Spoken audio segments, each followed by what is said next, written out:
What is happening out there, rotoscouts basketball fans? 4:30 on the nose. Look at me hitting the button on time on a Wednesday. A little hump day action. This Cujo Blue nails it, walking in the door as usual. Hope everyone has a good hump day. I agree. Hope everyone's having a good Wednesday, good week overall. Rolling into a good weekend. More playoff football coming this weekend. Looks like another weather disaster. I was just reading about the weather bomb coming toward Buffalo at the end of the week, over the weekend. Should be fun. More of that lake effect snow. Apparently they were getting snow yesterday at the airport in Buffalo at a rate of 5 inches per hour, which is just bonkers. But we've got an 8-game NBA slate. Sorry to correct Kevin O in the chat there, but it was a 9-gamer previously on DraftKings. But as Stephen Leibowitz points out, we lost the Golden State-Utah game. Unfortunately, they just released the news a little while ago. The assistant coach from Golden State, who had a heart attack last night, passed away. So unfortunately, that game is canceled for very good reasons, but unfortunate reasons. But unfortunately, yeah, that tragically happened. Seemed like he was a good dude. Seemed like he was really well regarded as a coach, well liked by a lot of players. So tragedy there. And we move on from that one. For our purposes, we've got an 8-gamer on both sites now. Is helpful for purposes of talking about the show to not have to talk about that game because it was previously only on DraftKings. But obviously choosing between alternatives, we'd rather have that guy be alive and have to talk about that game. But yeah, no Golden State and Utah, so we've got 8 games on both sites. Good way to transition from talking about that poor guy. Probably let's just talk about the Vegas totals. Let's talk about the 8 games that we do have.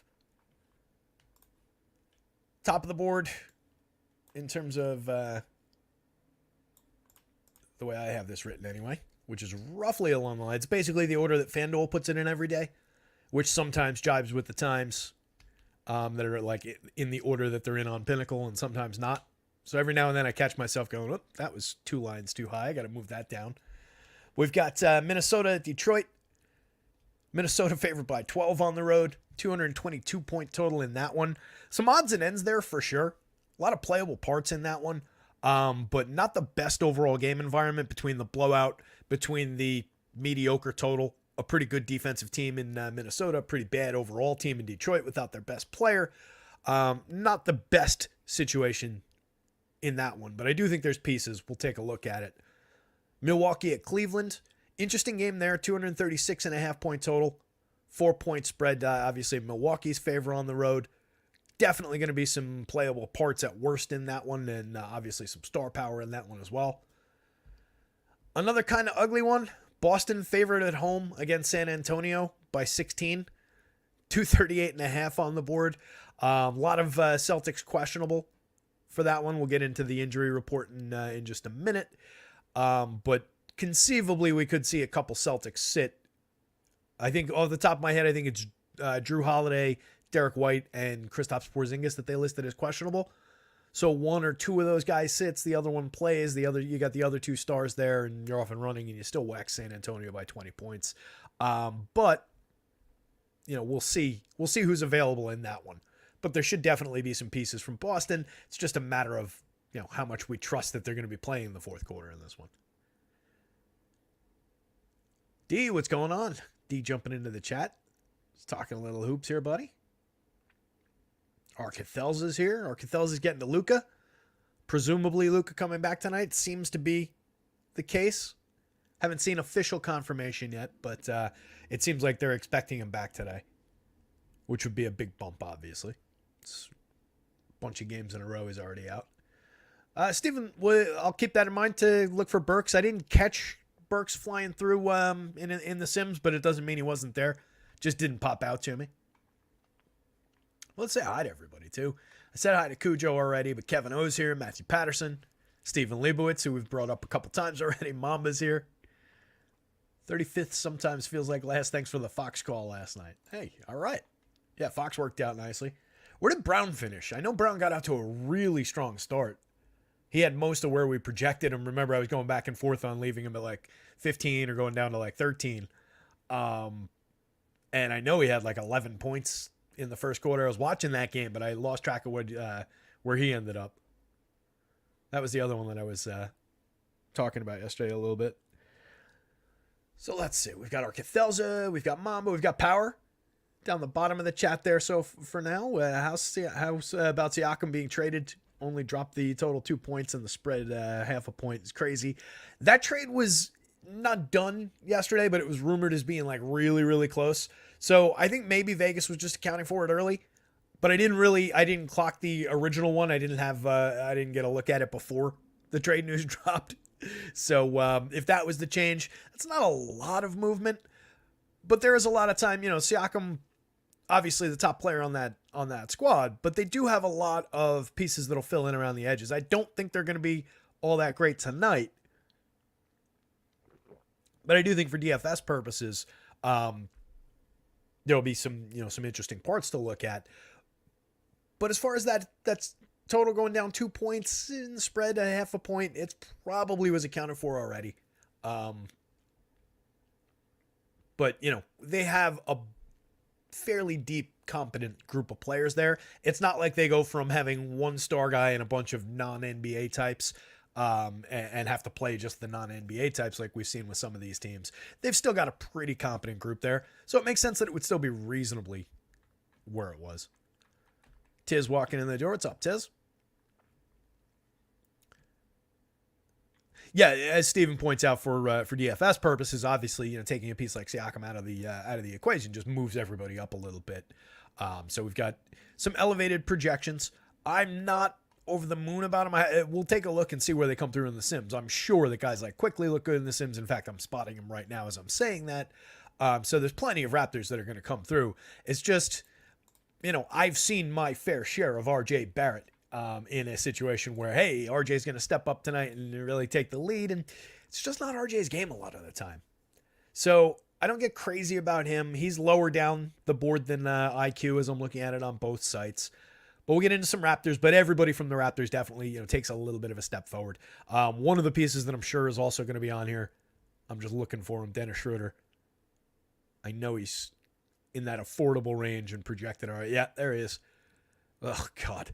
Schroeder, a problem again at 5,600 point guard only on the FanDuel slate. We'll get into it in a sec. Let me get back to running down the totals here. So that Miami-Toronto game, 3.5 point total, 225.5 on the board, obviously in Miami's favor as far as the point spread. The Magic and the Hawks, 229 in the game total. Hawks favored by 4 at home. The Knicks favored by 6, only 220.5 in that one against Houston.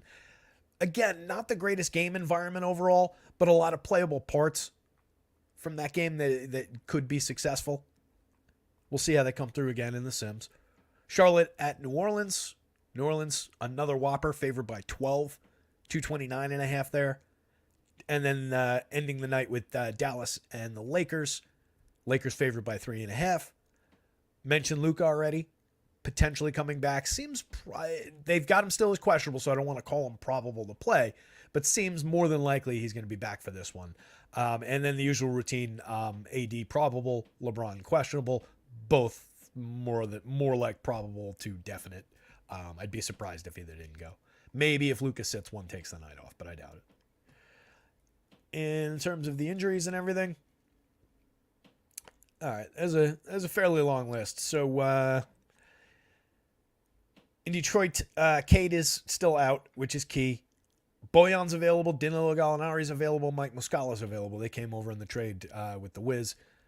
Tyler Herro's available. Kyle Lowry's available. Caleb Martin's available from Miami. Cody Zeller's available. Derek Jones is probable. Grant Williams is probable. Anthony Davis is probable. On the questionable side, Anthony Edwards is a key question mark. Reggie Bullock, not so much. Jalen Brunson, pretty key. Josh Hart, reasonable, mid-range type of an option. Gary Trent, questionable. Karis LeVert, questionable. Then we hit the Celtics. As I said before, Drew Holiday, Kristaps Porzingis, Derek White, all questionable in a game where they should just absolutely smoke the Spurs at home. I would expect at least one of those three guys to sit. That was Drew, Kristaps, and Derek White. Bryce McGowan's questionable. Brandon Miller questionable. Frankie Smokes questionable. Luka questionable. LeBron questionable. I already hit Cade Cunningham out just to give context in that Detroit group. Tari Eason also out. Kevin Love out. Jaime Jaquez out. Jakob Poeltl out. Otto Porter Jr. out. Darius Garland and Evan Mobley still out. Gary Harris, Franz Wagner out, and creating a little bit of a vacuum in the Orlando rotation there that we'll talk about some of the guys in that spot because a couple of them are coming up as major pieces of value on both sides. DeAndre Hunter out, Wesley Matthews out, Zach Collins, Gordon Hayward, Mark Williams, Olivia Maxence Prosper, Josh Green, Dante Exum, Cam Reddish, and Gabe Vincent all out. That's it for now. Let's reload just real quick, make sure nothing dropped in the 430 that I missed. Does not look like. Yes, that Siakam trade, if you missed it, was the Raps get 3 first-round picks, Bruce Brown and Jordan Nwora. Pacers get Pascal Siakam pretty straight up. And then Kyra Lewis to be traded from to the Raptors from the Pellies as part of a 3-team deal. Thank you, Underdog, because I just read your tweet almost directly. So let's get into this thing. Enough of my ugly mug. Forgot that I was sitting there with a big face on the screen as I was going through all that. Arkathels just went to Boucher in that rookie center. Minutes for Ball is another guess. He got to 30 after a 27. What do I have? I think I left him at 30.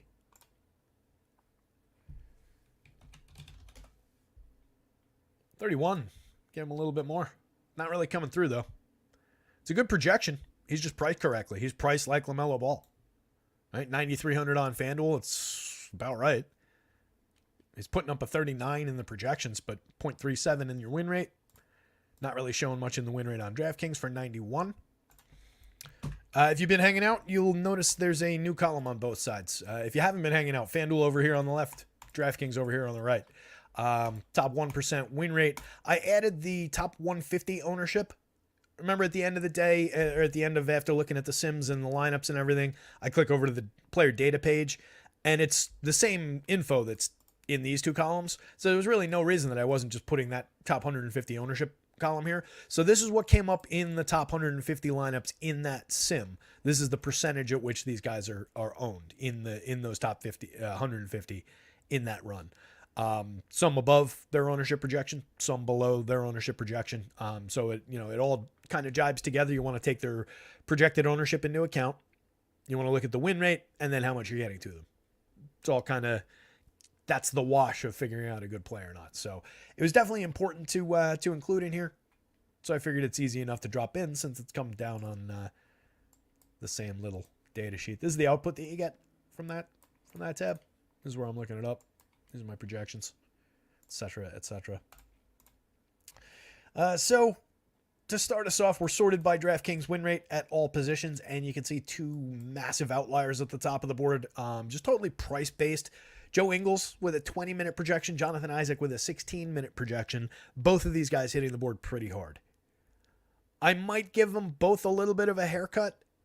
We're way up there. Ingles is the most popular player ownership projection-wise on both sites. His ownership projection is right around what this win rate is. And we're actually getting it to him a little bit more. Getting to him at 64% in the top 150 on FanDuel, 69% in the top 150 on DraftKings. The one that I think is even more concerning potentially is the Jonathan Isaac. He's just a really good per minute guy. It's not like he gets a lot of minutes, but there's a massive just upside for the price in terms of a $3,400 guy who can go out there and grab you 20 DraftKings points in 15, 16 minutes. He's got that kind of ability, 1.17 per minute on the season. It's just price driven right now, price and position, power forward and center eligible for 3,400. There's enough meat on the bone with a 18-ish point projection. If I cut that to 16.5, which would be incorrect for his per minute in a 16-minute opportunity, I think he would still come through fairly strongly. Where I get a little bit concerned is a 50% win rate, getting 70% exposure in that top 150, but he is coming through as a strong DraftKings value option. Keep an eye out if he dips to the 17 and change, 16 and change range. It means I gave him a little bit of a nudge, obviously, and that would just be to kind of like what I was saying about Brown yesterday, where it's like, all right, if this is right, he's a really good play. If it's not correct by that margin, then it's just a decent play and you want to be like around the field. He's a popular guy as well. And the same goes for Joe Ingles. So I'm willing to leave that or give it a little bit of a haircut, but leave enough of it so that we're still getting there ahead of the field. It's just a matter of degrees on that one. And it's entirely, again, price driven. Nobody is saying that these guys are going to go out and put up a monster ceiling, 50-point game. It's unless something changes and they play 30-something minutes, that's not going to happen. What you are going to get possibly, is enough at these prices. $3,900 a piece on the FanDuel slate, shooting guard, small forward, and both forward spots for Jonathan Isaac, and then $3,500, $3,400 on the DraftKings slate. They are major pieces of value around the industry. So, I in a per minute sense, I definitely have more faith in Isaac. Joe Ingles has been at 0.85 for the season. He's been on a run lately since January 1. He's been up around a point and change. Let me go back to it. Oh, damn it. I didn't want to change that. I had set up the Celtics. Oh, well. I had set up the Celtics to look at. Doesn't matter. So yeah, Joe Ingles has been at 1.03 FanDuel points per minute, but it's only in 40 minutes. So I really don't want to get carried away with it. I'm comfy keeping him in the, where do I have him? I've got him a little ahead of his season long, which is 0.85. I've got him at 0.9. Last year he was a 0.72 per minute player. I think I'm comfy where we're at. If anything, I think we maybe trend. We'll probably leave Ingles alone. If anybody changes, it's probably Isaac by a little bit. On FanDuel, Isaac not nearly as critical looking as he is for the super cheap price on DraftKings. $3,900 relative to the FanDuel cap and positioning, 18.3% win rate, getting to him a significant amount more than that, though. Basically, more than double the win rate exposure in the top 150. So he is coming up as an interesting piece in those lineups. But I'm curious as to how we get to that many more than where that win rate comes from.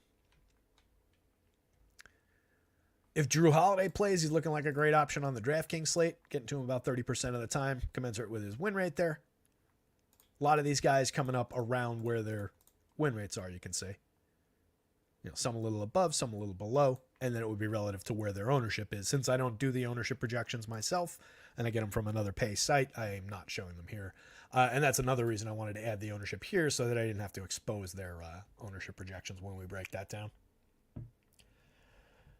Anthony Edwards, also questionable. Looks better on DraftKings than on FanDuel, but definitely playable on both sites. AD, very playable star.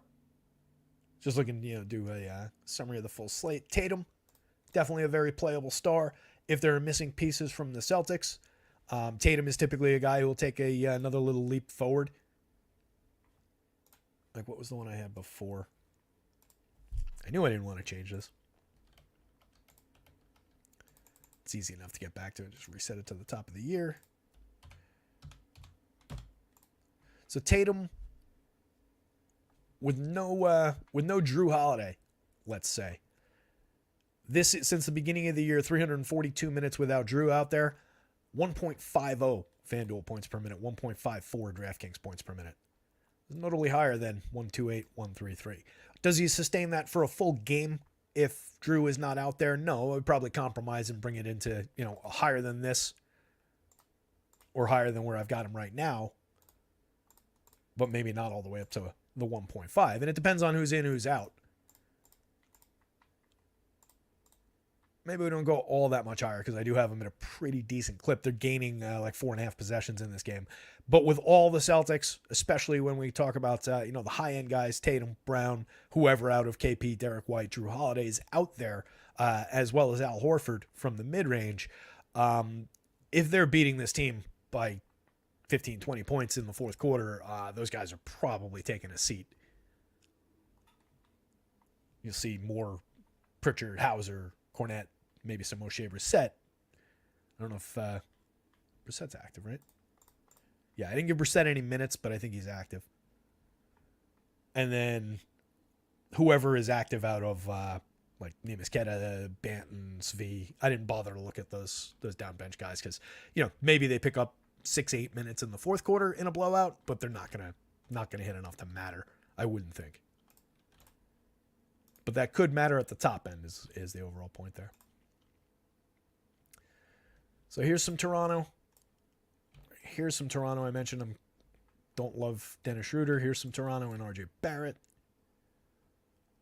Those three really looking like the top options when we're sorted by DK. There's Gary Trent hiding down here. Not really showing much.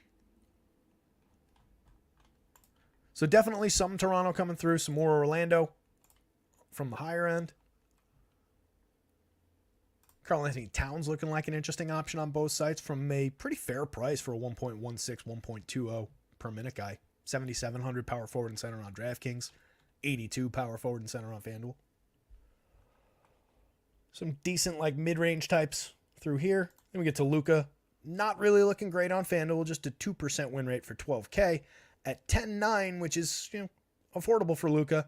15.29% win rate coming up in 12%. So we're getting to him a little bit less than that win rate. What's his popularity on that slate?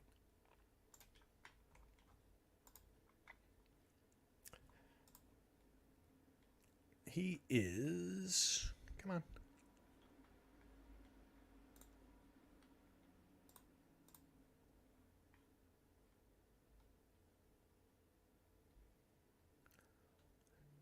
We're a little bit out ahead of the field's projected ownership in that sim.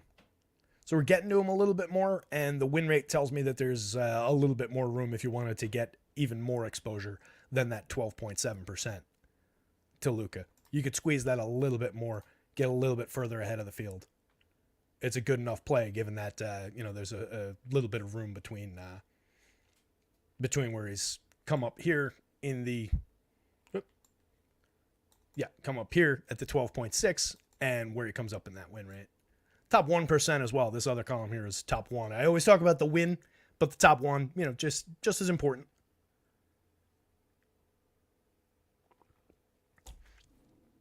For some people, arguably more. If you're only building a few lineups, you're more looking at cash lineups rather than building a full suite and trying to take the tournament down. Then maybe you look more at the top 1s. There's also, I don't show it here, but if you're on AceMind, acemind.io, by the way, is the sim partner. If you're on their site, they do have a column in there that we've seen before in breaking these things down that has the top cash rates for these as well. So it depends on what you're looking for. Let's get back over to here. A lot of clicking today. Jake Swales nails it, yeah. Ingles Chalk is wild. Yep. I saw that, and then when I was... running the sim, I was sitting there saying, boy, with where I've got him projected, I hope maybe he comes up a little bit. Nope. I was hoping he would come up a little short of the field, and he is right on point with where he's projected, and we're actually in the sim getting to him even a little bit more. Steven, that 150 that you're looking, the 150 ownership there and everything, that comes out of the sim, not out of an optimizer. So that's the top 150 lineups across 50,000 simulated slates. And the way that AceMind does it is it cooks up the full pool of lineups. So you get, for tonight's FanDuel contest, or excuse me, for, let's say, DraftKings, because that's the one I'm looking at, 26,117 lineups. So it goes in, creates a pool of 26,117 lineups based on a set of field projections that you feed it. And then it sims, and it uses, based on the projections, my projections. So the way I typically do it is I create the field by RG's projection, and then I run my projection, obviously, for, actually simming it out. And that's what we're looking at here. So I think it's a nice blend for the pool. And then all of the actual results that go through the 50,000 times are based on, how we've got it set up here. So it's kind of representative of how we would look against a field that's somewhat representative of the industry. Best we can do it. But it's not just based on like dashing off 150 and an optimizer. Those are the lineups that across that 50,000 lineups, simulating the 26,000 entries over and over and over again, 50,000 sims rather, running that pool again and again and again. It's the top 150 lineups by results in that. So that's all the percentages, the win rates, the top ones, and the ownership that we're seeing here.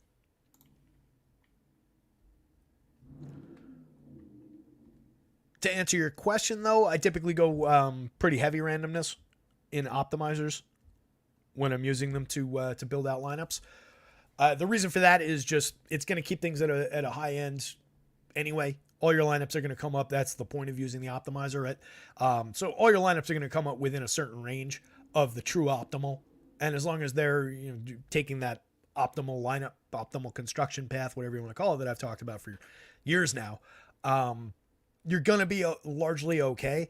And the reason I use really heavy randomness is because I'm trying to create a big pool of lineups to then sort or sim. So what I like to do when I do my lineups, not for the show, I do that same process where I let RG's projections create the field, the pool of the 26,000 or whatever.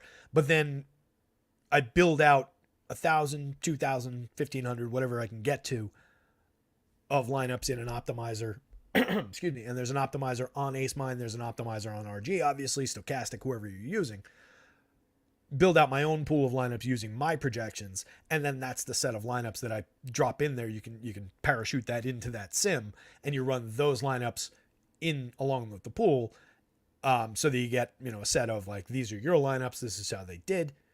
It'll stack it. It tells you which ones are which. So there's opto or generated. Opto is the ones that you put in. Generated is the ones that it creates. So on and so forth. So when I'm trying to create a big pool of lineups, I use a lot of randomness because I want to get a lot of variance across those lineups. I want to get a really good representation of as many possibilities as I can capture in my 2,000 lineups while also maintaining that, high-end construction. If I'm building 20 lineups, say you're entering a 20 max, I would be looking to build hew more toward the optimal in the overall because you're not building out as many. And I think it's important then to, kind of skew more toward not what's known or what's like locked in or, not even safe by any means, but the better overall plays. You want to get, you trend higher on the better overall plays so you can use less randomness. So you're creating less variance in that pool. And then you're building out, 200 lineups and taking your top 10% based on however you want to sort it, whatever your sorting metrics are, or you drop it into a sim, same scenario. And over on Ace Mine, they do have sims for all the various contests, right? So there's a sim for the quarter that's got 116,000 or whatever lineups in it. There's a sim for the 222 that's got 1,500 lineups in it. So you can run against a wide range of fields there. But it really does depend on what you're trying to do with that pool of lineups that you build. So there's no one good answer for like, I use 100% randomness and I think you should too. It really, really depends on what you're doing. It depends on what I'm doing that day too. How much randomness I use. A lot of times I'll run a 0 randomness just to get a look at all right, show me the top 10, just pure optimal lineups with my projections. Show me the top 10 with RGs and where do they differ. So it really just depends on what you're trying to do in that specific instance. Let's get into some of this stuff here. Start with the guards.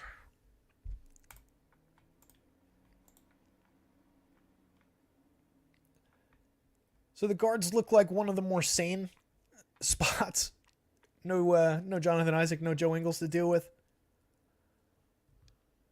If Drew plays, he looks like an excellent option at 6,100. That is a cheap price for Drew Holiday.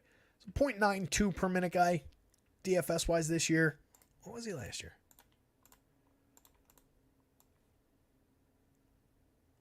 $1.18 last year. So he's taking a big downward turn overall in terms of his fantasy production for good cause, right? He's playing on a much better team, a lot of options. I shouldn't even say much better team, but he's playing on a very, very good team with a lot of options. So it makes some sense that he's taking a haircut, but I do think there's a lot of upside there. And I think 61 is a little bit cheap on DraftKings for Drew Holiday, especially 2 position eligible. 0.92 per minute. It's a great price for that production. And knowing that he's got ceiling beyond that, definitely some upside there. Especially like let's say he goes and Derek White and KP don't go, maybe a little bit of additional work for him. Maybe a little bit of additional, not necessarily in terms of time, although maybe he plays, 36, 37 instead of the 33, 34. But just maybe a little bit of an uptick there as well. I'll take a look at what the rates look like for that scenario. I didn't specifically examine that one, but we'll get it right. Anthony Edwards, second on the board on DK, 27.6% win rate. Also questionable, but just again, looks great. Another guy who's 1,000 different. 7,100 for Drew on FanDuel, 6,100 for Drew on DraftKings. He's also only point guard eligible on FanDuel, while he's both guard spots on DraftKings. And then Anthony Edwards, 93 versus 83 across sites against, obviously against different caps. But that's a pretty significant price difference. Shooting guard, small forward on the FanDuel slate. Point guard, shooting guard for AE on the DraftKings slate. Also, interesting differences positionally. He's definitely key on both sites. 10% winner on the FanDuel slate for a high-end player. Put up 53.8 FanDuel points in 38 minutes the other night. Has ceiling beyond that on any given slate. 31.7% usage rate guy. One of the highest usage rates on the entire slate. At the position, probably second highest behind Luka. Yep, second highest behind Luka among all the guards on the slate in terms of usage rate. Luka at a monster 35.8. So Edwards looks good, assuming he plays. That's another spot, though, where Minnesota might go out, just blow the doors off Detroit. Maybe he gets a little bit of rest toward the end of that game. And it was one of the ones that didn't have a very good total. But with Minnesota, especially on the offensive side, he's going to be doing most of the work in three quarters if they blow them out. So I think at worst you fall into around his mean projection plus, half a standard deviation. Somewhere in that neighborhood, 45, 50 points. Somewhere in that neighborhood with definite upside beyond that. So I like AE, assuming he's out there. Champagne, I wasn't expecting to see. Didn't really clock that one. He's only a 3% winner on FanDuel. 4,300 small forward only over there. 3,800, just price driven on DraftKings. Landing in 29% of the winning lineups, 27.6% win rate. 3,800 shooting guard and small forward eligible. What does that compare to his? I know, I can sort this by the alphabet. That'll make these guys easier to find. In theory. If I can spell. So that's about double his projected ownership. Where are we on him? There's a chance we're still a little high. Yeah, you know what? I'm probably going to give, in the next update, I think I'm going to give him a bit of a rate cut. Still a little high on Champagne. 0.81 for the season, 0.86 last year. It won't be huge. On the DK slate, he'll still be relevant, just a little bit less than what we're seeing there.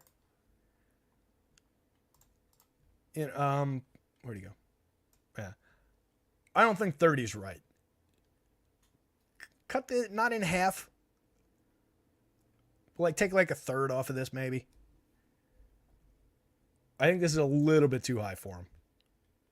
Take 1.5, 2 points away from him in terms of the projection. On FanDuel, it's not a problem. He'll just go down even further on the FanDuel slate.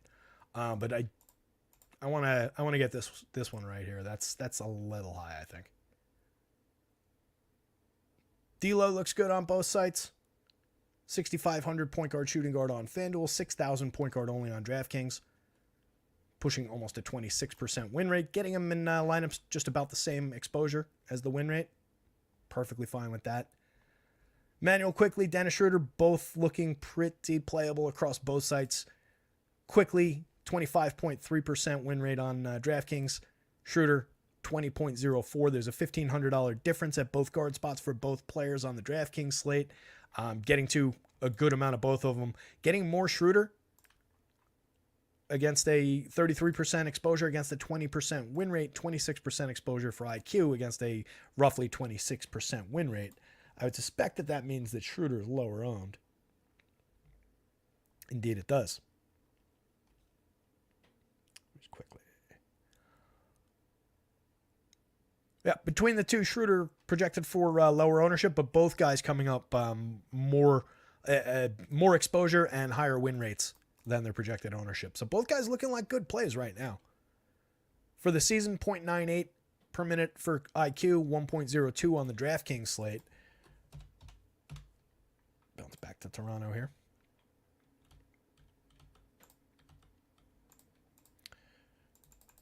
So I'm going to go January 1. Siakam.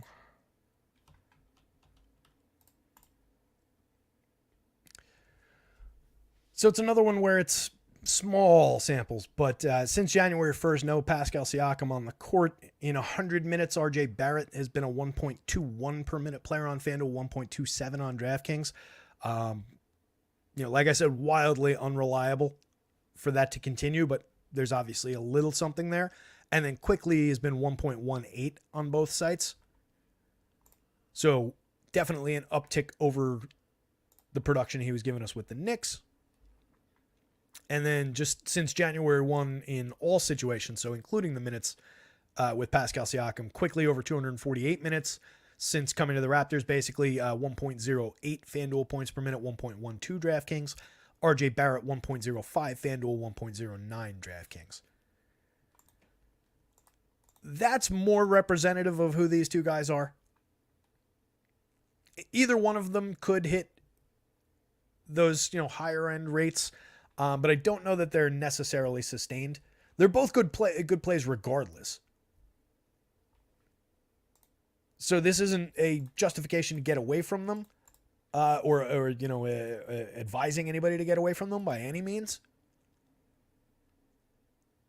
They look fantastic. I'm just saying that I don't know that they have monstrous ceilings. I don't know that they're coming out to those really, really aggressive rates. Like I've got quickly at 1.08 for tonight. Admittedly, a little low probably on RJ, 0.98, right around his season number. Could maybe give him a little bit more.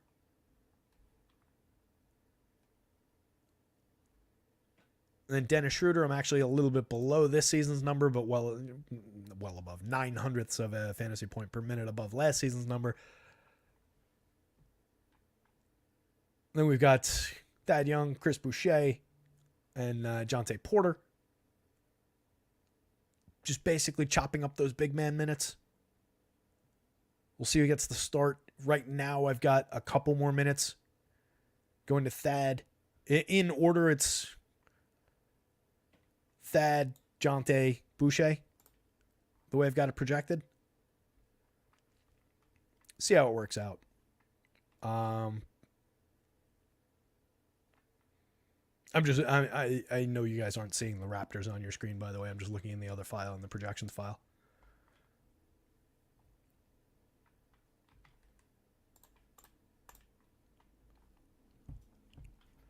So all that was to say that IQ and Schroeder, definitely good options on both sites. And then Barrett lingering down here, like I said, right around his season-long production. I think I'm okay with that. He's still coming up in 22.6% of DraftKings lineup for 6,600 shooting guard and small forward. 22.6% of FanDuel lineups at a 19% win rate, $6,700 small forward only, not doing him any positional favors there. In 36 minutes the other night, he put up 40. That's the thing with RJ, like the multi-standard deviation games, the multiple, the huge ceiling games are really thin. And his low-end games are, seem more prevalent. Let's put it that way. He's an underperforming player in a lot of ways for his career. He's a player that when he was with the Knicks, I liked. And I think there's still untapped potential there. I think there's still untapped upside. He's obviously, playing better since he's been in Toronto by a little bit.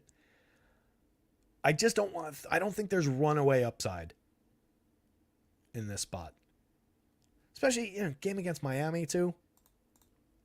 I don't know that that's necessarily the spot for it. It's a 225.5 point total. Not one to get crazy, crazy excited about. Mike Conley, a little bit of value on FanDuel at 37.9% win rate, coming up right about that in the top 150. About 20%, same ownership on the DraftKings slate. Looks like a relevant piece on both sites. Again, Minnesota going up against Detroit. We've got them at 30 minutes right now. Price-driven play from the mid-range. 5,700 on both sites for Mike Conley. It's a reasonable enough price. 0.89 FanDuel points per minute, 0.92 DraftKings points per minute. You do get these occasional clunkers. Basically 32 minutes the other night, just about 17 FanDuel points. That's not going to get you there, even at this low price. But he's got a little bit of upside. Where I do get concerned is, old man Conley, if they're lighting up Detroit by a lot in the fourth quarter, is probably not going to be closing that game out. So, not necessarily my favorite play on the board, but one that does come up a decent amount math-wise. And if Detroit manages to keep it close, you're home free. I don't think there's the same... if Minnesota's up by 25 points in the fourth quarter, Mike Conley's probably gotten most of the way there for you. I don't necessarily think that he's got that same kind of just lock in, like I said with Edwards, where like if they're winning by that much in the fourth, odds are Edwards has gotten you most of at least his mean projection here, where they could be winning by that and Conley could still be around this level. I'm not saying that's what's going to happen. He's most likely going to come in around that mean projection. That's why it's his mean projection. But there's more downside with Conley. Peyton Pritchard, in the event that he picked up more minutes, would look like a significant value play at 4,000 point guard and shooting guard. Right now, he's coming up as a pretty decent one. 17% win rate. He landed in just 10% of the top 150, though. But if we want to think about guys who could potentially pick up more run, especially if a couple of those guards don't play, then obviously he takes a major leap forward. But even with everybody there in an all-hands-on-deck situation, I do think there's potential for Peyton Pritchard to pick up a little bit more fourth quarter run. He's projected for ownership right around that, a little bit higher than that win rate, actually, which is why in the Sims, in our top 150 by ROI, he ends up coming up a little bit lighter than the field. But I do think he's got potential to shoot up the board in terms of being a value option, depending on what happens in Boston. Jalen Green, perfectly playable, 18% winner on FanDuel. Same thing on DraftKings, 17%, landing in 10% of the winning lineups on 10% of the top 150 on DK, 12% on FanDuel. Luka just in 2% of the top 150 on FanDuel, but it's another spot where I do think low ownership, low win rate as well, just a 2% win rate for the $12,000 price, point guard only. But it's Luka, it's a luxury item. Assuming that he plays, you can absolutely press the pedal down a little bit more than the field and just get yourself to 8-10% of Luka against like 2% of field ownership. On DraftKings, he's owned in the mid-teens. He's projected for 15.29% win rate. Low price for Luka looks spectacular. 1.67 points per minute, 12.67% of the top lineups. We talked about him at the top of the show. Karis LeVert, if he's out there, playable piece on the DraftKings slate, 12% win rate, but only coming up in about 5% of the winning of the top 150. So not necessarily a top play. That to me suggests that his ownership is probably higher than this win rate in the projections. Donovan Mitchell, just from the star tier, 9,600, a fair price for Donovan Mitchell at both guard spots on DraftKings. Coming up in 18% of the top 150 against a 12% win rate, 1.35 points per minute on DK. Right around his win rate in terms of exposure on FanDuel, 5.86% win rate, 6% of the top 150. Put up a 52 in 36.5 minutes the other night. Upside beyond this, another one of the higher usage guys on the entire slate, 31% usage rate. Jalen just looks like who he is, 9.5% winner on FanDuel, a little bit more than that, 11.4% on DraftKings. Fair price from the mid-range for Jalen, 85 on FanDuel, 8,000 shooting guards, small forward, both sides. I'm in Thompson. Another one that's just landing in some of these. 11% win rate, 6.6% of the top 150 by ROI. Just a $3,700 salary at both guard spots. Floating him through in some of those sims, but not one of the higher end options on the board, I don't think. Just projected for 16 minutes, 0.94 per minute, and 18% around league average usage rate. I don't love that option. I do think there's a little bit of room, around this level of room, maybe, call it 5% of lineups. So you're talking about 7-8 lineups across 150. Jalen Brunson, if he goes, looks better on DK. a playable part on both sides, but not looking like a critical piece. 8,400 on the DK slate against their cap is a little bit better, I think, than the 9,100 plays on the FanDuel slate. But Jalen's getting up to the point where he's kind of correctly priced for this production. 1.15 points per minute on FanDuel, 1.20 on DK.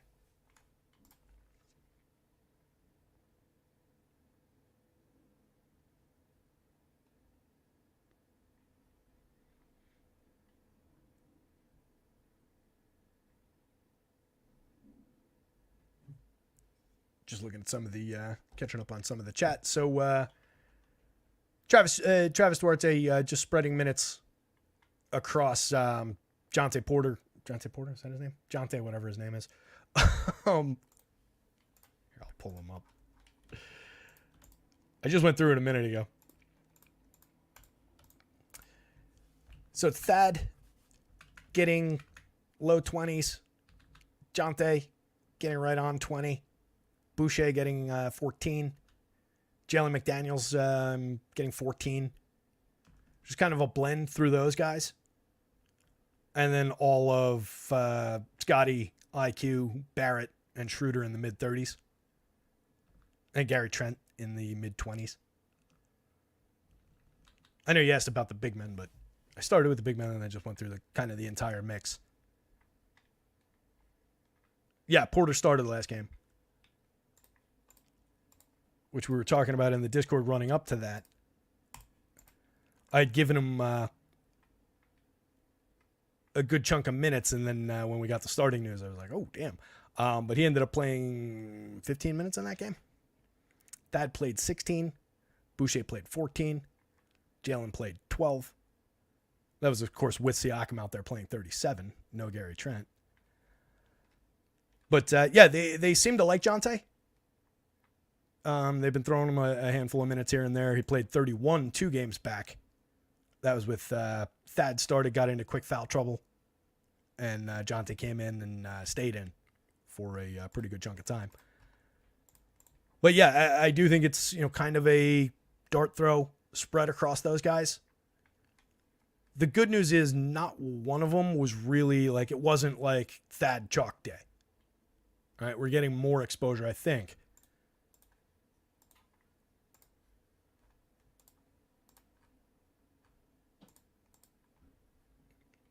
Yeah, none of the big men really coming up at all. And Scotty Barnes not really coming up on DK. A little bit more on FanDuel. Garrett Temple doesn't look like he went through the sim for whatever reason.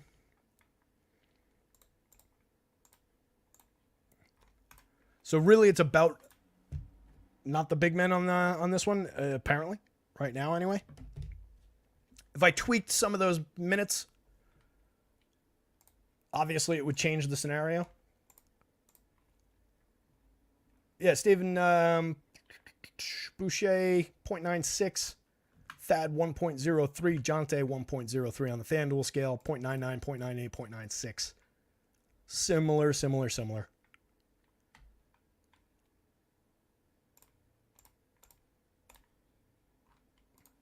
So, it's also just going to be a small lineup overall for Toronto tonight. Let's keep this thing going. Coming up on 5:18. Let's see. We're sort of back here. So getting down the board a little bit more by the DK scale, we get into some of these single-digit win rate types. Last double-digit guy was Kyrie. Kyrie's an interesting piece, 9,300. Accounting for Luka coming back takes a little bit of the upside we've seen recently for him away. Still pushing a 10.7% win rate on DraftKings, getting to him a little bit less than that. There's probably a little bit more room there. And then 1,000 more across town on FanDuel, point guard and shooting guard, just coming up 4% of the time. We're getting them right around that exposure, that win rate, but not looking like a critical play. The price is probably elevated a little bit at this point, 10-3. Assuming Luka plays. If Luka doesn't play, this is probably a little better. Max Strus, 17% winner on FanDuel, just 8% on DraftKings, 6,100 on DK, shooting guard and small forward versus 6,200 against the higher cap on FanDuel. An interesting piece of the puzzle from that Milwaukee-Cleveland game. getting to him about 15% of those top 150 lineups. So again, figure it's not a crazy runaway freight train of a value play, but it's a decent option in the mid-range to keep in mind if you're building out lineups by hand. That's one to you keep it in your pocket. You don't necessarily make Max Strus your first plug in every lineup, but it's one where you've got 6 guys built into the lineup. You've got a fair amount of money to spend. You want to get to a star. You have enough to put in the mid-range. That's where Max Strus pops into mind. Cole Anthony at 58, both guard spots on FanDuel. Again, another guy showing a little bit more win rate on FanDuel. 6.5 on DraftKings, 15.79 on the FanDuel slate. Getting to him more frequently in the top 150 on FanDuel. Devin Vassell, 14.5.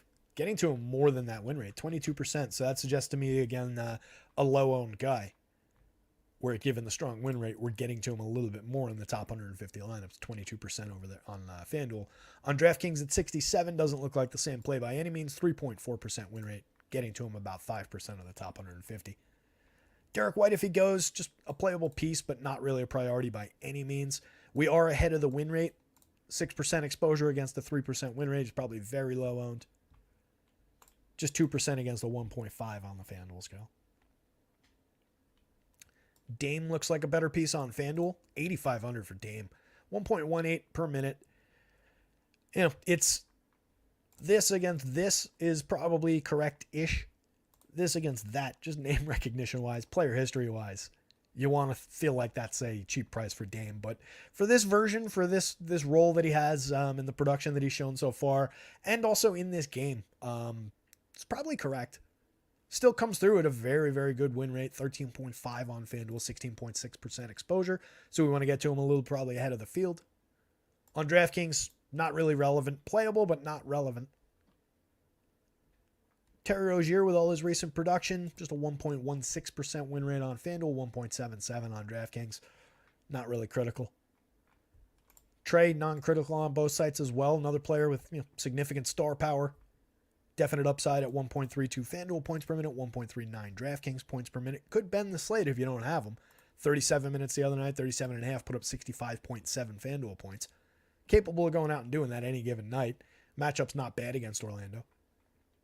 But obviously not simming through at a very strong rate. 0 exposure, 0.6% win rate on FanDuel. 2% of 150 on DraftKings, 0.97% win rate over there. Middleton's an interesting piece. 7,100, that's another option. 1.12 per minute from Chris Middleton on the FanDuel scale. 22.6% win rate, getting to him ahead of that. Not at all on the DraftKings slate. It's 500 more on DraftKings against the lower cap. That's the story of Chris Middleton on DK tonight. 1.17. He's a good player, but the price and the way that's hitting that position on today's slate is just not making him at all relevant over there. Burks, there he is. Somebody asked about Alec Burks at the top of the show. 5,500 point guard shooting guard on FanDuel. Looks playable. 4.40% win rate. That said, comes up less than that in the top 150. On DraftKings, not really a piece. 0.27% win rate. 0.0 of the top 150. Jalen Suggs, a little bit playable on FanDuel. CJ, a little bit playable on FanDuel. Trey Murphy, one of the bigger differentiators, or different pieces site to site. 17% win rate on FanDuel, getting to him 14% of the time. Small forward only on the FanDuel slate. Shooting guard and small forward on DK. But at 56, it doesn't matter. 400 more, coming up 0.08% win rate and 0 of the top 150 lineups. Scotty Barnes, a little bit playable on FanDuel. Not so much on DK. Looks like a deeper board on FanDuel today. Although we did have a bunch of these guys, 0s and 1s and so on. J. Rich, I'm not wild about that one. A 3.7%. If I get a couple shares of them, I'm okay with it, but not one to go out of my way for. A 0.71 per minute guy, 15.6% usage rate. Nothing overly compelling about Josh Richardson.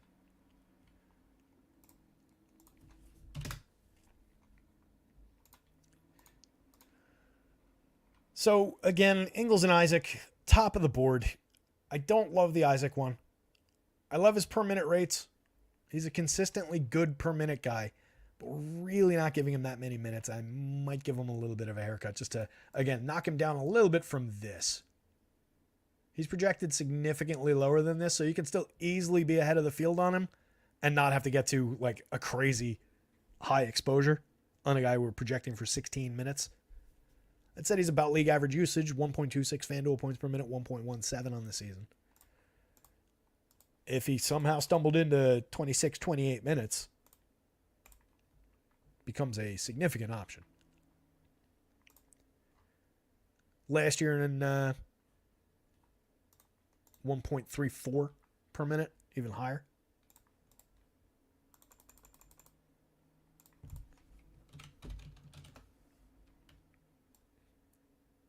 He didn't play much last year, though, right? That's what I'm looking for. Yeah, just 11 games last year. That's what I thought.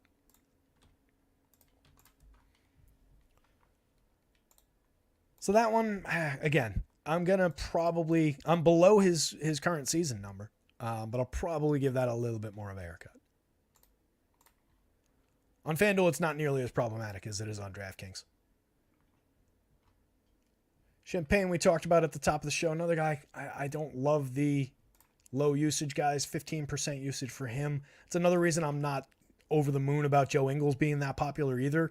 I think he makes more sense given a little bit more of a minutes expectation, and he has been producing over the last few weeks, but a very, very low usage rate and has historically been far below this in terms of points per minute and fairly unreliable.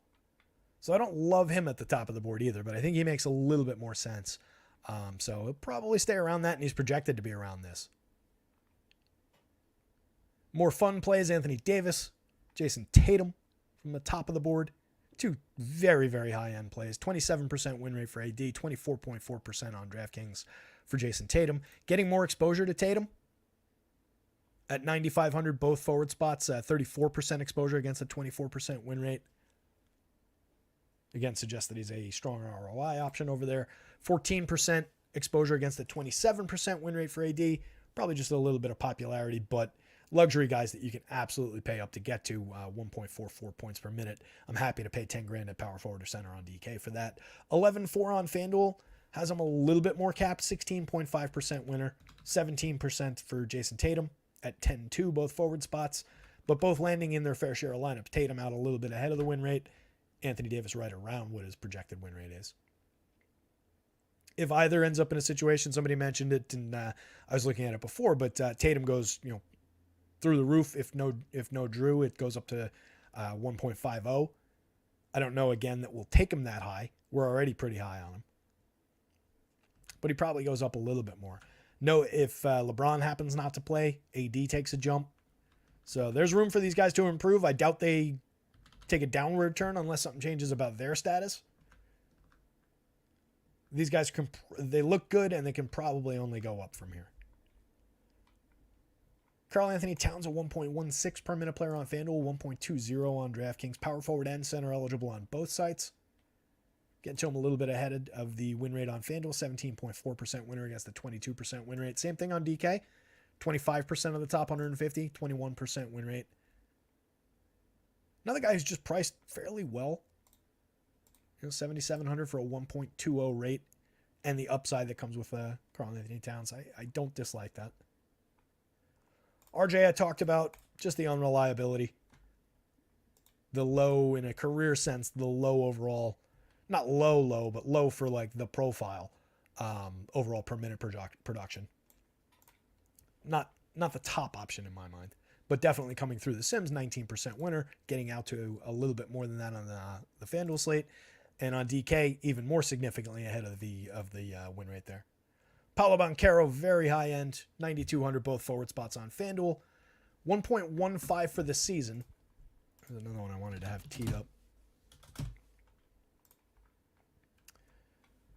Banchero's at 1.15 for the season, but since January 1st, 1.24 FanDuel points per minute, 1.28 DraftKings points per minute.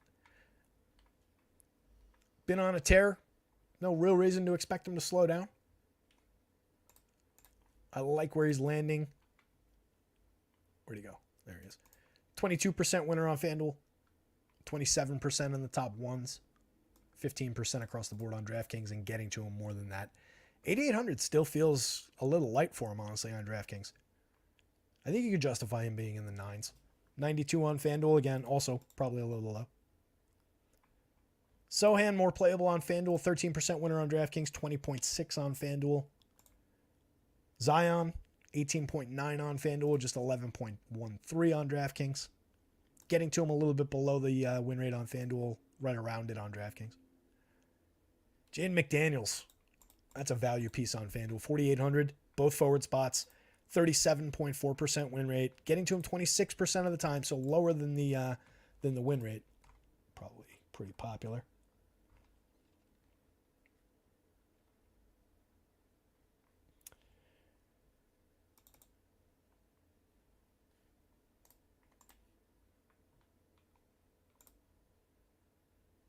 Where is he? That's Jalen. There he is.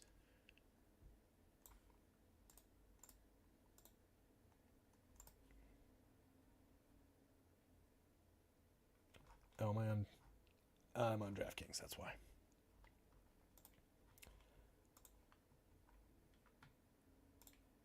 I could, of course, just look at this in the file that I have on the screen. I'm trying my best not to expose the other site's ownership.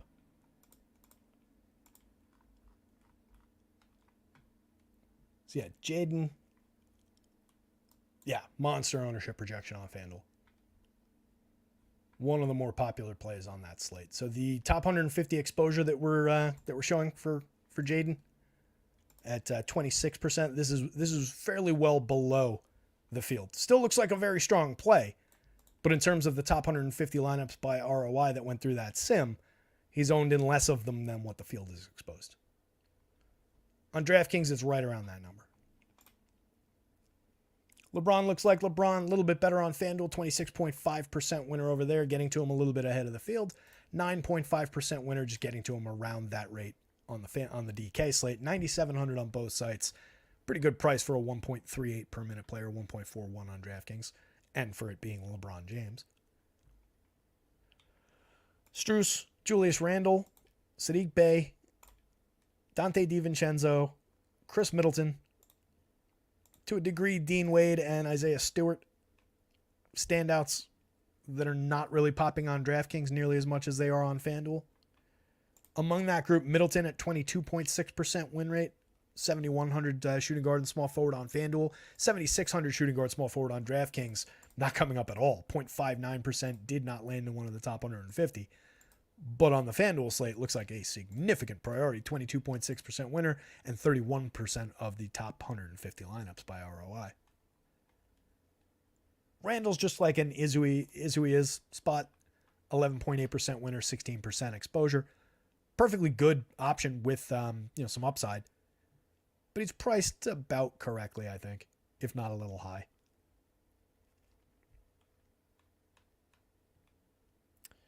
Trey Murphy was hitting that board as well. Scotty Barnes was also hitting that. Scotty 7% winner.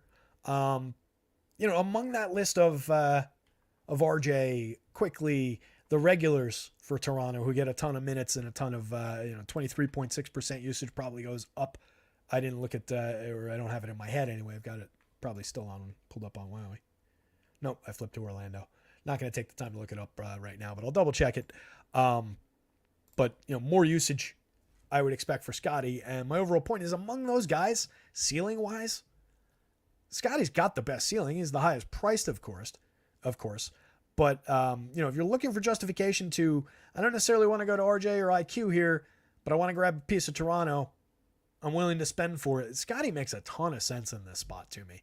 So I don't mind getting 8% of them on FanDuel. I don't mind getting a little bit even ahead of that 7% win rate. It's good enough at both forward spots. He's not crazy high priced. He's a piece of the upper middle class, let's call it, at 86. On DraftKings, it looks a lot less relevant. 0.04% win rate. There's not much to justify it on DK. Point guard and small forward, 8,400. Just plays really differently. So I don't want to nudge anybody into that play on DraftKings, but on FanDuel, I do think there's a little bit more room for it, just positionally, price-wise. And again, just pure high ceiling at a certain point is worth grabbing a few additional shares of. Nobody else really leaping out. Giannis we didn't talk about. He's got a Giannis-like projection, 1.63 points per minute on FanDuel, 1.64 on DraftKings. A little bit more relevant to the DraftKings slate, 4.25% win rate, and getting to him at a 13% clip in the top 150. So he comes up when he hits, he hits. So he's getting to a good amount of winning lineups or strong lineups, high ROI lineups. Not so on FanDuel, but always worth a couple of shares. Wemby, look at this. 1.62 to Giannis's 1.63 on FanDuel for Wemby so far. Incredible. 3.66% win rate. Did not come up in the top 150 lineups. 3.41 on FanDuel. Came up once. Not a priority play by any means, but obviously a monstrous ceiling. When he gets back to playing 30-plus minutes a night, we're going to be talking about a critical play for a while because his price, well, on FanDuel, the price is low for the production, but correct for the minutes. On DraftKings, the price is low and going to be low probably when this changes and takes a leap. They've been managing his minutes a lot. AD and Tatum do look like the better stars on the board, though, as compared to Giannis and Wemby here. KP, if he goes, just looks like a playable piece. 3% winner on DK, 2% winner on FanDuel. Let's jump to the centers. We'll take a look at those sim lineups. No punch out here so I can update everything that changes and has changed, I'm sure, as I've been talking. Anthony Edwards will play. Giannis is out. Well, that changes things. Derek White is out. Drew Holiday's available. Kristaps Porzingis is out. All righty.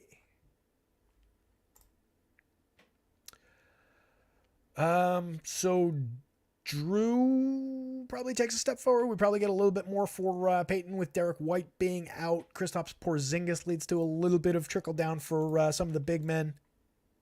We'll deal with that. I don't know that anybody really goes nuclear critical in that mix. Let me see.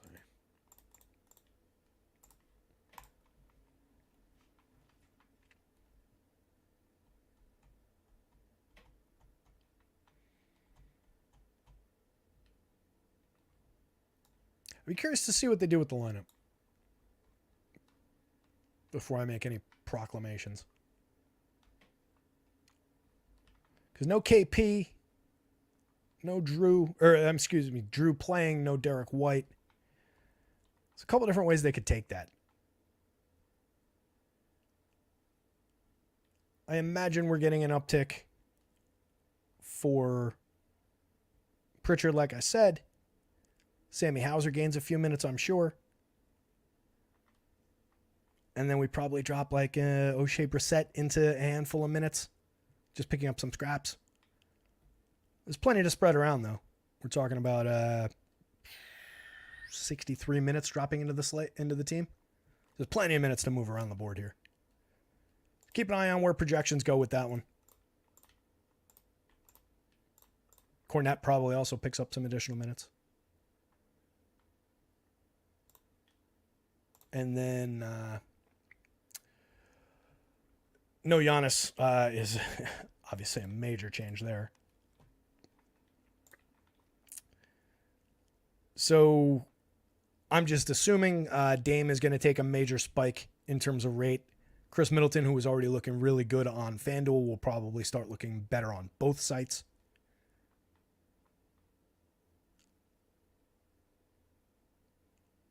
Bobby Portis, we might get a little bit of uptick. And then trickle down minutes around some of the pieces and parts on this team.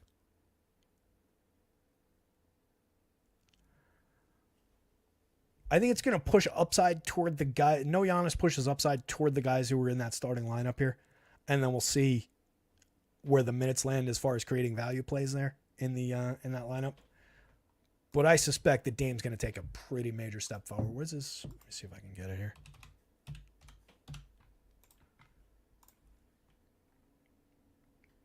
Stephen Leibowitz likes Cornette for a cheapie. Tiz is saying I'll have zero Giannis tonight. I agree. You guys were shouting at me that he was out. It wasn't that long that I was talking about it. It looks like we're going back to like 5:30 when that news dropped. So it was only like 5-6 minutes that I was talking about it. Not too bad. There have been days where I've been talking about a play for an hour. So let's see. The Bucks. Back to beginning of October. No Giannis. With no Giannis in 321 minutes this year, Dame is a 1.48 FanDuel point per minute, 1.54 DraftKings points per minute player.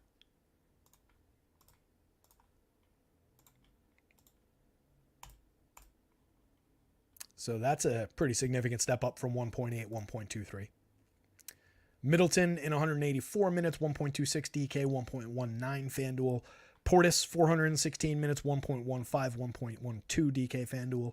So that'll be, again, a significant piece. Bobby Portis night. There's always upside in Bobby Portis night. That's one I'll grab some shares of. I imagine he'll get pretty popular. Brolo, 1.02 DraftKings, 1.09 FanDuel in 428 minutes with no Giannis. Beasley, 276 minutes, 0.91 DK, 0.86 FanDuel. Campaign, 252 minutes, 0.89, 0.85. Beauchamp, 207 minutes, 0.61, 0.59. And then Patty Connaughton, 274 minutes, 0.51 across both sites. And then just scraps for everybody else. So I really do think we're talking about like big jump for Lillard. Good jump for Middleton. Probably a big jump for Bobby. Brolo, a little bit. We'll see some movement there for sure. Dame is going to be a significant piece of the puzzle on the FanDuel slate, and he's going to become a much more interesting piece on DraftKings than he was previously. Middleton, same thing. Was already playing pretty significantly on FanDuel, just going to improve by a little bit. On DraftKings, he'll start hitting the board. And then Bobby down here was already pulling 5% on FanDuel, just landing in 1.3% of the top 150. On DraftKings was just a 0.16% win rate. But he's a 1.07 per minute player on the whole for the season. And again, he jumps to 1.15 on DraftKings in his 400 and change minutes with no Giannis. So potential around Milwaukee. I'll dig into it after the show and get it all updated. Hopefully for 6 o'clock. It's 5:42 now. I think we can do it. Let's run through this real quick because everything has changed. Jonathan Isaac's got center value on the DraftKings slate, probably driving some of his additional value that we're seeing over there. But again, I am going to cut him a little bit rate-wise. I think we're a little bit high on him. So figure 2 points come off of his projection. Still playable.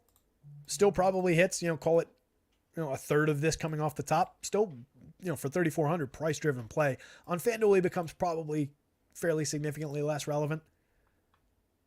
But it was only price-driven. Him and Joey Ingles. I don't love either option. If I had security of minutes, I would prefer Jonathan Isaac, but I don't think we do. AD, power forward and center on both sites. 11.4 on FanDuel looks good. 10,000 on DraftKings looks great. We talked about him when we were breaking down the forwards. Şengün among the center-only guys on FanDuel, 5.94% winner, getting to him a little bit less than that in the Sims. Goga was at 6.8, getting to him at 10%, so we were getting a little bit more Goga than we were of Şengün, a little bit higher of a win rate there. And then Rudy Gobert, Bam Adebayo. So Bam we're getting a little bit at the center-onlys. 9.4% winner, getting out to 13% exposure. Gobert just 2%, 4% exposure. And then a 12% win rate for Brolo that's going to go up. 16% exposure. I would expect an increase in these. Those are the center-only key players on FanDuel, and then all these other options have power forward eligibility too. On DK, so Şengün hits it at 22.49% win rate on DK, getting to him a little bit more than that in the top 150. Same thing is true for Karl Anthony Towns. Probably a little bit more room as well for these guys if you think in comparison to not that Kristaps was soaking up very much. just 0.67. So I guess there's not much room created by him being at the same price as those guys. There's one additional share that one of these guys will probably claim. Goga on DraftKings, 14.6% winner, getting to him a little bit ahead of that rate for only 5,000 at the center spot. Plug him in at util, plug him in at center. I think that's a decent value with, obviously a fairly significant upside. More upside on FanDuel, 1.12 points per minute on FanDuel, 1.04 points per minute on DraftKings. One of the more differentiated site-to-site players just in terms of the scoring model. But a playable piece on both sides. Okongwu not really hitting the board on FanDuel, 12.3% on DraftKings. A little bit less than that in terms of the top 150 exposure, but right around. Suggests that his field ownership is probably right around this range as well. 4,600, pretty decent price. 0.92 points per minute. Bam at 9,000 on DraftKings, 4.7%, getting to him more in the top 150 than that rate. Giannis is off the board, so that does create, so the Giannis one coming out at 11,000, 13% of those top 150, that'll create some opportunity for these guys. That'll create some opportunity for Brolo to drop into some of those shares. All right, Brolo is 6,100 on DraftKings, just 2.67%, 1.31% of the winners. Those numbers are definitely going to climb with Giannis having soaked up that many shares. Wemby might grab a few of those. Very different price, but a high-end rate. Maybe there's a little bit there for Wemby. Clint Capella not looking all that relevant. Anybody in this range, the 2 to 3%, you can mix into a few lineups like you're seeing in the exposure column here. But it's all right around these low single digits, just a share here, a share there. A little bit of, shit happens kind of protection, basically. Miles Bridges falls into that category on FanDuel, 2% winner, 2% exposure, or 3% winner, 2% exposure. Not really as much on DraftKings.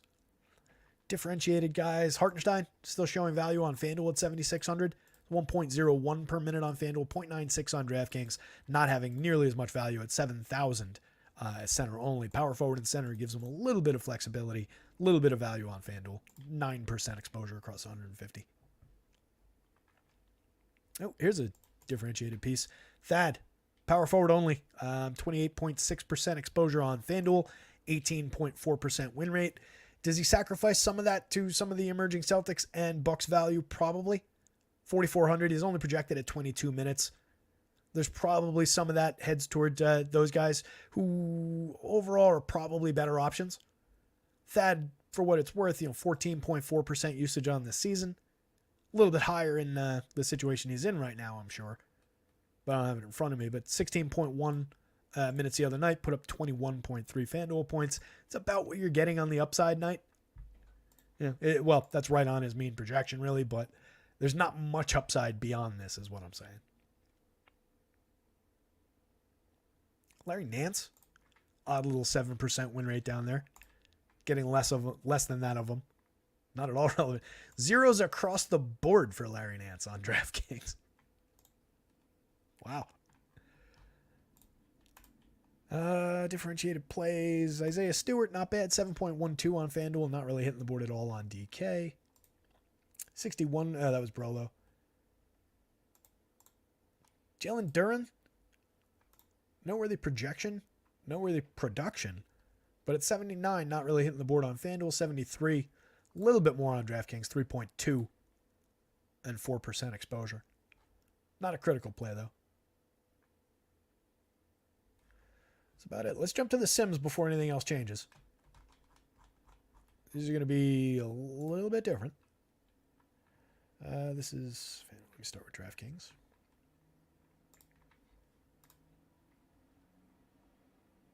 Mamba's calling it. Dame drops 50 points tonight. 50 plus. I like it. Stephen, yeah, nothing like the slate totally changing when you're trying to end the stream. Yeah, if that hadn't all changed, I would have been on the Sims and out of here a couple minutes ago. All right, let's stop this, open this.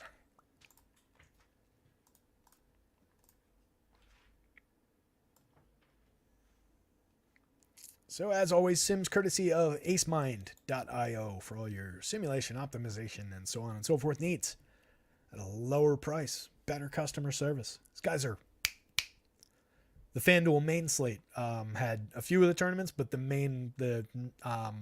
40K to first 20 whatever thousand that I sim against for the show was actually missing initially from the pool.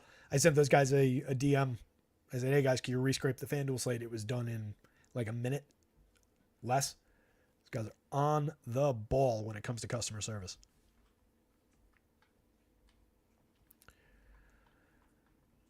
So top lineup obviously going to change. No Giannis. We're seeing some of our value pieces there. All three of them really with Champagne, Ingles, Isaac. Then you're getting Dennis Schroeder in that one. Boy, that would be like my least favorite top lineup of all time. Between Mike Conley, Champagne, Ingles, Isaac, and Dennis Schroeder. I hate that lineup. It obviously had good upside at the time. Was bringing back $282 on average. Pretty decent win rate. But that one's going by the wayside. Anthony Edwards, IQ, LeBron, Isaac, Goga, Schroeder, Sohan, Conley. I like that one a little bit better.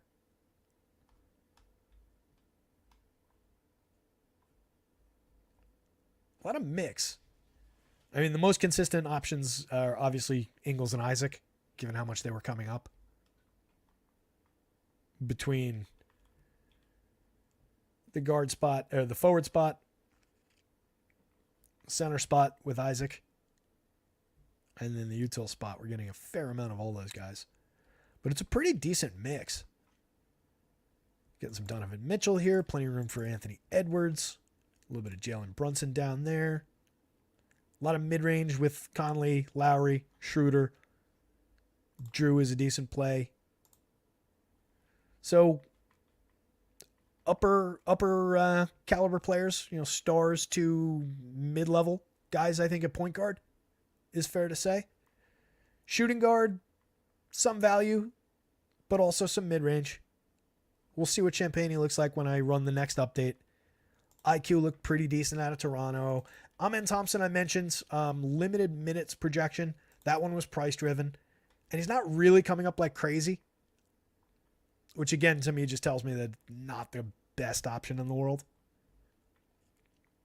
Limited ceiling with guys like that. But then getting into, some AE, some Drew, some RJ. I think there's a little bit of spend available at shooting guard as well. Obviously, we're getting a good amount of Joe Ingles at the small forward. A little bit of room for LeBron, Jason Tatum.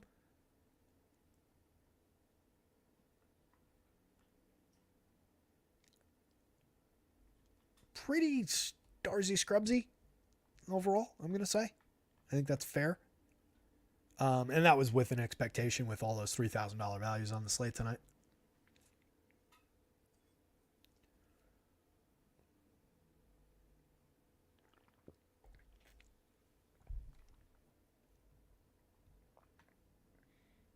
At center, we're getting a lot of Isaac, a couple Gogas.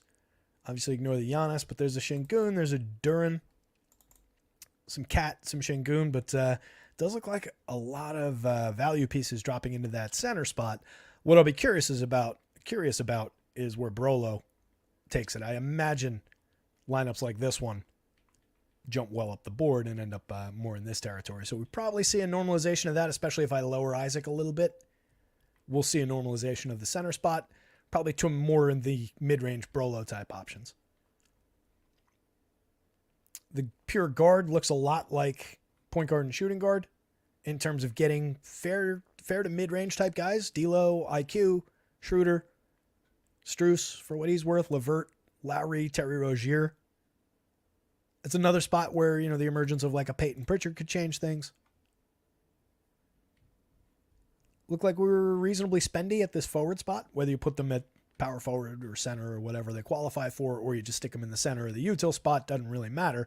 But the point is we had room for Giannis. We have room for LeBron, Jason Tatum, Paulo Banchero hitting this quite a bit, Anthony Davis.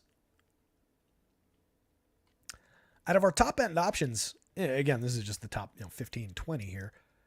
But the guy I was expecting to see a little bit more of at the top here was AD. Because he was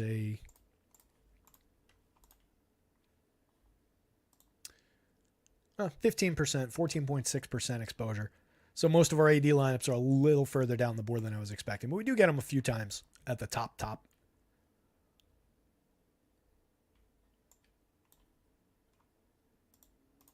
Top projected overall at 271. Brings back $85. It's a profitable lineup, but not our best overall by any means. That top projected was Lowry, Schroeder, Tatum, Isaac, Şengün, D'Lo, AD, Joey Ingles. Common theme with Isaac or Ingles in a lot of these. But sub in $3,000 guy from whatever spot if one emerges.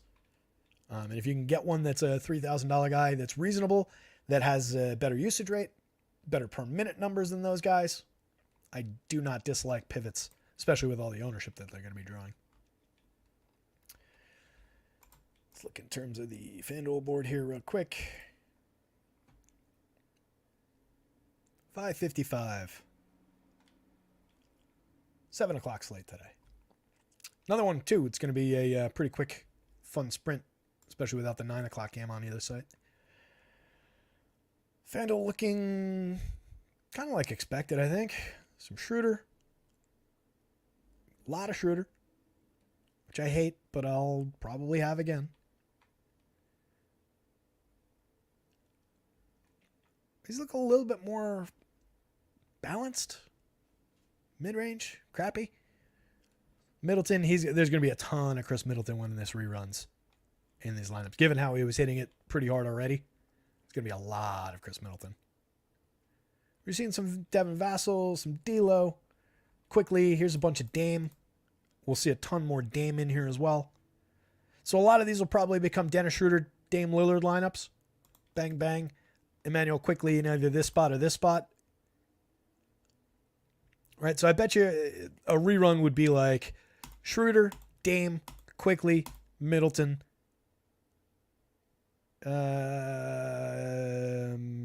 Ingles or Isaac.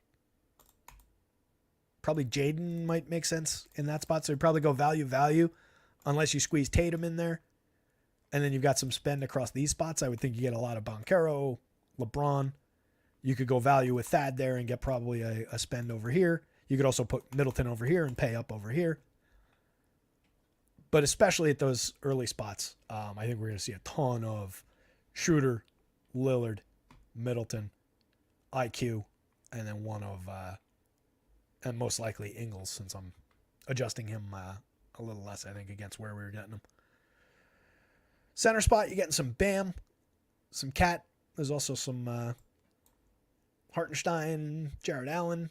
Jared Allen's a guy, I feel like we never talk about Jared Allen, but he's a decent performer, decent upside. Just is always priced kind of correctly for who he is. But I like when he hits the board, I get to him a little bit. Goga landing in some of these. Clint Capella, pretty strong mix. That's, I think, the most noteworthy part about the FanDuel slate. Outside of, those common guards and the ones that'll change, there's a lot of mix on the board today. I know there's, like looking at the center spot as an example. At power forward, I know there are some common names with Thad popping into some of these value spots. Ingles, but the guys who rotate around those value spots, it's a pretty strong mix today. And again, that's all going to change now that we have Boston value and Bucks value.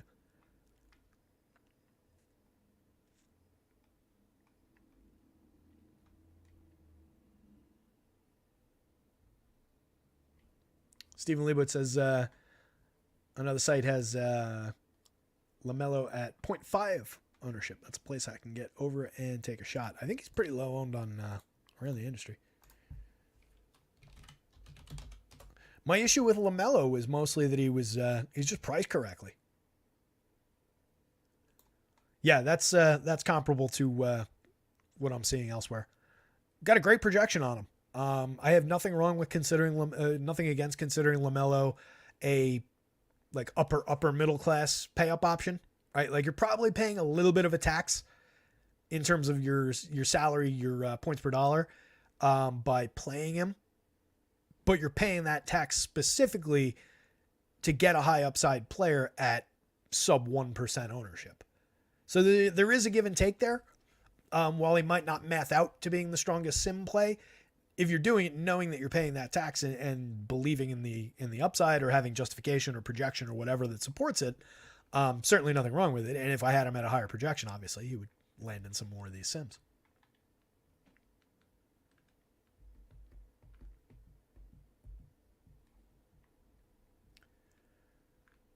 Brunson and Hart expected, so Deuce McBride comes out of the pool for power. Yeah, that makes total sense.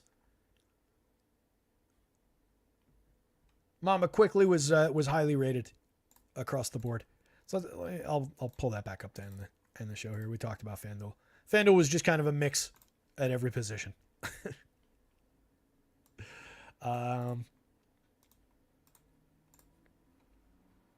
IQ's right here. 30% winner on FanDuel, 25.3% on DraftKings, getting to him right around those win rates on both sites. Definitely looks like a good option. The production has been well over this. I pulled it up at the beginning of the show, but since he's been in Toronto or since the beginning of January, production's been up. Obviously, plenty of opportunity and usage to go around in that starting group today.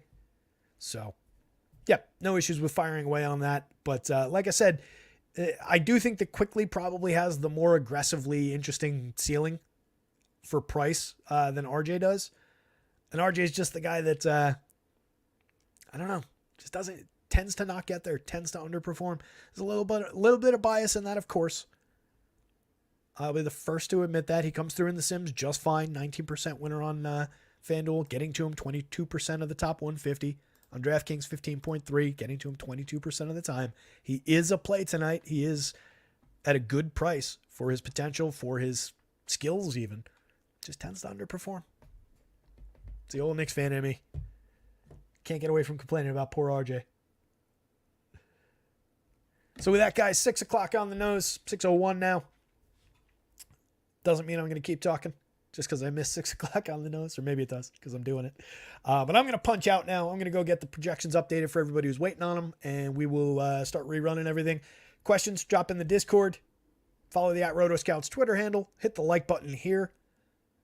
I think that's about it. We'll be back tomorrow. More basketball. We'll have football content over the weekend. Projections at least. The groups article at least. Didn't get to the above below just with the broken up slate and things moving around last weekend. I'll try and crank one, drop one onto the site. I almost said something just bizarre at the end of the show. Try and drop one of those onto the site for this weekend's football slate. But we'll definitely get that. I'll try and get it up sometime tomorrow.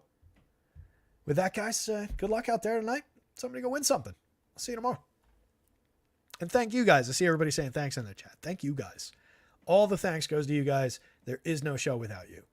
I would be here anyway. I would be sitting right in this slate, probably not with the camera turned on, pointed at me. But if you guys aren't showing up, there's no show. So thank you. I'll see you.